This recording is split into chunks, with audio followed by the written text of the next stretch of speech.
I ddathlu hirddydd yr haf eleni, cynhalwyd digwyddiad gan Menter Môn, grŵp awyr dywyll Môn a Dark Sky Wales yng Nghae Sioe Amaethyddol Môn.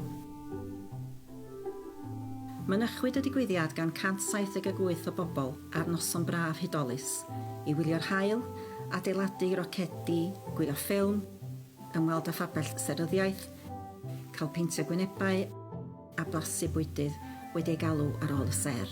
My job today was doing a rockets workshop. Now what that is getting youngsters involved, building rockets and learning some basic science but in a fun way.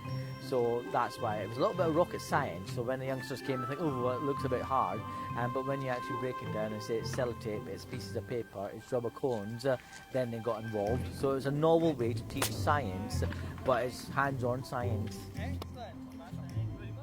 I was in charge of the planetarium today, where we were examining the night skies it would be above Anglesey, and we've been looking at various Welsh myths and some of the constellations in the night sky, some of the deep sky objects, but mostly concentrating upon the Welsh mythology because, well, it's an area of Wales which is steeped in history anyway, and so the mythology of the Welsh night sky has gone down very well.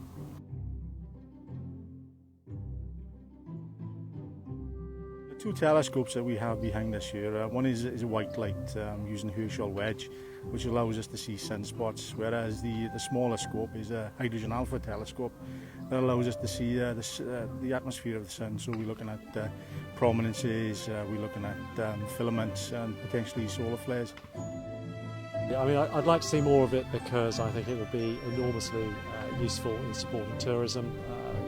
The skies here at night, particularly, you know, when the nights draw in, the autumn time, are absolutely fantastic. We have very low levels of light pollution. It's a unique place to come and enjoy the night sky.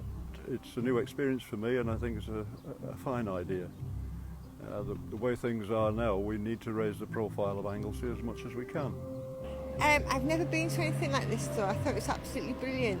Wel, mae'n ffantastig cael rhywbeth fel yma i pobl lleol ag i'r pobl sy'n dod I fewn hefyd. Oh, definitely, yeah. Yes. It's just a shame there's not more here because it's really interesting. Yes, yeah. Shame. It's a lovely evening.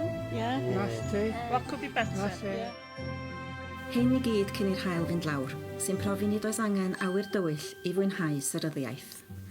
Am ragor o wybodaeth am ddigwyddiadau awyr dywyll Môn i'r dyfodol, hoffwch ein tudalen Facebook, newch ein gwefan a dilynwch ni ar Twitter.